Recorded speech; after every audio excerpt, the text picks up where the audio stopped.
ఇక్కడ party close చేశారు, ఇక్కడ మీ పార్టీ మీద ఉన్న ఆరోపణలు కేసీఆర్ గారికి అప్పచెప్పారు అప్పనంగా మీ పార్టీని అని చెప్పేసి. సో జనసేన మాత్రం తెలంగాణలో కూడా విస్తరిస్తూ ఉంది. సాక్షాత్ ఇక్కడ ఒక పవర్ఫుల్ బీజేపీ ఎమ్మెల్యేనే ఆ పార్టీకి ఇక్కడ స్కోప్ ఉంది, యువత అంతా కూడా పవన్ కళ్యాణ్ గారి వైపు చూస్తుంది, ఇక్కడ కూడా మీరు క్యాండిడేట్స్ని పెట్టండి చెప్తా ఉన్నారు.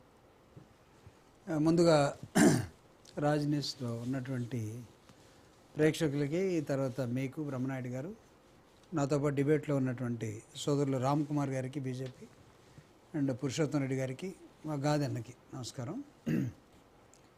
అంటే ఇప్పుడు మీకు కామెంట్ బీజేపీ ఇక్కడ తెలంగాణలో పవర్లోకి వచ్చే అవకాశం ఉన్నప్పుడు కూడా పోగొట్టుకున్నారనేది లోకల్ ఎమ్మెల్యే గారు చేసినటువంటి ఒక కామెంట్, అవునా? అదే కదా. అవును. సో దాని మీద పక్క రాష్ట్రం కాబట్టి ఆయన కొద్దిగా మాట్లాడటానికి ప్రోటోకాల్స్ ఇబ్బంది పడతాయేమో ఎక్కువగా మాట్లాడలేకపోయారు. కానీ నిశ్చితంగా చెప్పాలంటే లాస్ట్ ఎలక్షన్స్లోనే బీజేపీ తన ప్రభావాన్ని తెలంగాణలో ఎక్కువగా కోల్పోవటం జరిగింది. ఓకే. ఎందుకంటే స్టేట్ అధ్యక్షుడిని రైజింగ్లో ఉన్నటువంటి బీజేపీని రైజింగ్లో తీసుకొచ్చినటువంటి బండి సంజయ్ గారిని అర్ధాంతరంగా మార్చారు అనేది ఆ పార్టీలోనే ఎక్కువగా వినిపించింది. ఆ పార్టీలోనే దాని తర్వాత నుంచి మళ్ళీ అది పుంజుకోవాలనుకుంటే నాకు తెలిసి ఈ మధ్యకాలంలో చాలా కష్టకాలంలో కేంద్రంలో ఉన్న బీజేపీ కష్టంలోకి వెళ్ళిపోయింది. ఇంకా ఫర్గెట్ అబౌట్ తెలంగాణ తర్వాత ఆంధ్రప్రదేశ్, ఇవన్నీ కూడా నాకు తెలిసి ఇటీవల సండే నాడు వచ్చేటువంటి ఒక పత్రికలో, సండే పత్రిక కాదు డైలీ పత్రికలో, బీజేపీ కూడా జాతీయ పార్టీ అయినప్పటికి కూడా అది ప్రాంతీయ పార్టీ లక్షణాలని ఎక్కువగా పుణికిపుచ్చుకుందని రాశారు. ఒక ఎడిటోరియల్ ఎవరు రాశారు ఎందుకని కానీ జాతీయ పార్టీ అయినప్పుడు కూడా ప్రాంతీయ పార్టీ లక్షణాలని పుణికిపుచ్చుకుంది. కారణం ఏంటంటే ఆ ఇద్దరు వ్యక్తులు ఏది చెప్తే వాళ్ళే చూసుకుంటారులే, వాళ్ళే చేస్తారనే దశలోకి వెళ్ళిపోయింది. ఇది జనరల్గా ఒక ప్రాంతీయ పార్టీకి ఉండే లక్షణం అని వాళ్ళు దాన్ని మెజర్ చేసి అలా వదిలిపెట్టారు. Okay. Though it's a national party. Okay. So రెండో అబ్జర్వేషన్ ఏంటంటే ఇది అన్ని పార్టీలకు వర్తిస్తుంది. ఎవరైతే ఎదుగుతున్నారో, సూటిగా మాట్లాడుతున్నారో, సిన్సియర్గా ఉంటారో అలాంటి నాయకత్వాన్ని పక్కన పెట్టి వేరే నాయకత్వాన్ని తీసుకొచ్చేసి వాళ్ళ అడుగులకు మడుగులు ఎత్తే వాళ్ళని పైకి తీసుకురావడం చాలా కష్టంగా ఉంటుంది. ఆ క్రమంలో కొన్ని పార్టీలు ఎదగాల్సినంత ఎదగలేదు. అంటే రాజశేఖర్ గారు చెప్పినట్టుగా అధికారంలోకి రావాల్సిన టైంలో రాలేకపోయింది. అనేకమైనటువంటి అనుమానాలు, లేకపోతే కాంప్రమైజెస్ అనేది ఎగ్జాక్ట్లీ అది సత్యం అనేది కూడా నేను భావిస్తాను. ఎందుకంటే నేను 84 నుంచి హైదరాబాద్లో ఉన్న వ్యక్తి. మీరు ఉమ్మడి ఆంధ్రప్రదేశ్లోనే ఎమ్మెల్సీగా పనిచేశారు కదా సార్. దానికి కారణాలు ఆ పార్టీ చూసుకుంటుంది. అంటే ఒక విశ్లేషణ చేయమని అడిగితే మాత్రం ఈ విధంగా చేస్తాం. ఎందుకు ఏంటి అనేది దట్ ఈస్ దేర్ బాదరేషన్. సో అక్కడ ఆంధ్రప్రదేశ్ నుంచి రామ్ కుమార్ గారు ఎంత సపోర్ట్ చేసినా, లేకపోతే ఇక్కడ ఉన్నటువంటి వాళ్ళల్లో మంచి లీడర్షిప్ని తీసి పక్కన పెట్టేసి, లేకపోతే రేషనల్గా ఉండేటువంటి నాయకత్వాన్ని మీరు డౌన్ చేసి తర్వాత పెంచుకోవాలనుకుంటే రేపు ఎవరితోటి వెళ్తారు. నెక్స్ట్ ఏమైందంటే ఇప్పుడు జనసేన తోటి వెళ్తే ఎలా ఉంటుంది అనేది వచ్చింది. జనసేన నాకు తెలిసి గాదన్న ఒప్పుకోకపోవచ్చేమో, కానీ ఇందాక మీరు చెప్పిన లైన్కి ఆయన కోపం వచ్చినట్టుంది. ఓకే. కోపపడకపోతే మళ్ళీ ఆయన కూడా ఇబ్బంది పడతాడు. It's a fact. అయితే నిర్మాణం లేదని కాదు, బలం ఉందా లేదా, నిర్మాణం సరిగా ఉందా లేదా. బలం మన అంద కాదు కదా, వాళ్ళ పార్టీ నాయకుడు అన్నది కదా మొన్న. అదే మీరు దాన్ని వేసి ఉంటే సరిపోయేది. ఆయన తనబోతున్నాడు కదా ఎవరున్నారు. కొన్ని వాస్తవాలు చేదుగా ఉంటాయి. సరే, ఎనీహౌ అది కూడా వాళ్ళ పార్టీకి సంబంధించిన అంశం, మనకు అవసరం లేదు. పెద్దగా మనం దాని లోపలికి వెళ్ళే కొద్ది మన పని ఎవరు చేయాలి, మన పని మనం చేయాలి కదా. సో అంతవరకు వదిలేద్దాం. ఆ రెండు కలిసి ఇక్కడ ఏమైనా అధికారంలోకి వస్తాయనుకుంటే అది నాకు తెలిసి చాలా పొలిటికల్గా మెచ్యూరిటీ థాట్ ప్రాసెస్ కాదనుకుంటాను.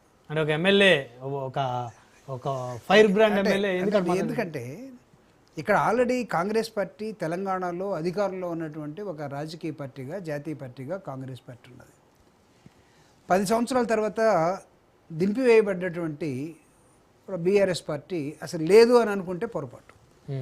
తెలంగాణ గ్రామాల్లోకి వెళ్ళి చూసిన తర్వాత పోటాపోటీగా రెండు రాజకీయ పార్టీలు ఈరోజు నడుస్తున్నాయి. కొన్ని ప్రాంతాల్లో బీజేపీ ఉన్నది. నిన్న మొన్న ఒక ఆఫీస్ ఓపెన్ చేసుకొని పవన్ కళ్యాణ్ గారు ఈ రాష్ట్రంలో చాలా వ్యతిరేకత, తీవ్రత తెచ్చుకున్న నేపథ్యంలో ఆ రాజకీయ పార్టీ ఆఫీస్ ఓపెన్ చేసుకుంది. దాని తర్వాత వచ్చే acceptance for Janasena party Telangana state ఇది వాళ్ళు కొంచెం చెక్ చేసుకోవాలి యాక్సెప్టెన్స్. తర్వాత మీరు ఇందాక ఒక మాట అన్నారు, మీరే మీ పార్టీ లేకుండా పోయిందని. మా నాయకుడు ఎప్పుడో ఒక డెసిషన్ 2014 ఎన్నికల తర్వాత ఒక డెసిషన్ తీసేసుకున్నాం. So we want to be there only. అది ఇక్కడ అందరికి ఒక డౌట్ ఏంటంటే జూపుడు గారు, ఇప్పుడు మీరు రాజశేఖర రెడ్డి గారితో ప్రయాణం చేశారు, ఆయన వెంట నడిచారు, ఆయన నాయకత్వంలోనే మీరు ఉమ్మడి ఆంధ్రప్రదేశ్లో ఎమ్మెల్సీగా ఉన్నాం. రాజశేఖర రెడ్డి గారికి ఇక్కడ అభిమానులు లేరా సార్ తెలంగాణలో? అంటే లేరని కాదు, అంటే ఇసి ఒకటి ఉంది బ్రహ్మనాయుడు గారు, నువ్వు how practical you are, this is most important in politics. ఉన్నంత మాత్రాన అక్కడ అధికారంలో ఉండి ప్రతిపక్షంలో ఉండి ఇక్కడ మేము మాకు అంతకుముందు అభిమానులు ఉన్నా, రాజశేఖర రెడ్డి గారి మనుషులు ఉన్నా, జగన్మోహన్ రెడ్డి గారి ఫాలోవర్స్ ఉన్నా, ఒక రాజకీయ పార్టీగా మేము ఉన్నప్పుడు కూడా, కానీ దాన్ని ఎఫెక్టివ్గా మేము ఎంత పని చేయగలం మేము బేరీ చేసుకున్న తర్వాత ఇక్కడ ఒక ప్రాంతీయ పార్టీ మేము బేరీ చేసుకున్న సమయంలో అధికారంలో ఉన్నది, ఒక నేషనల్ పార్టీ తెరమరుగైపోయి 10 సంవత్సరాలు కనపడకుండా పోయింది, ఇంకొక నేషనల్ పార్టీ బీజేపీగా ఉన్నటువంటి నేషనల్ పార్టీ ముందుకు వస్తూ ఉన్నది. సో వీటి మధ్య మనం ఎక్కడ ఫోకస్ పెట్టాలి, ఫోకస్ డిస్టర్బ్ అవుతుంది అనే దాని మీద మేము we have taken a decision. మా నాయకుడు ముందు చూపుతోటి ఒక డెసిషన్ తీసేసుకున్నాం. మరి ఇక్కడ మీ అభిమానులందరూ ఏం చేశారు? ఉన్నారు. ఎందుకు అంతే, మొన్న జగన్మోహన్ రెడ్డి గారి బర్త్డే వస్తే అర్ధరాత్రి 12 గంటలకి ఖమ్మం జిల్లా నుంచి, ఖమ్మం పట్టణం నుంచి నాకు ఒక ఫోన్ వచ్చింది. 8,000 మందితోటి మేము బైకులతో ర్యాలీ చేసి బజార్లో ఊరేగింపుగా జగనన్న బర్త్డే అని చేసుకుంటూ వెళ్ళిపోయాం. మా మీద పోలీసులు కేసు పెట్టారండి, జూపుడు గారు మీరు ఇక్కడ పోలీస్ స్టేషన్తో మాట్లాడిన రాత్రి 12 గంటలకు నాకు ఫోన్ చేసి.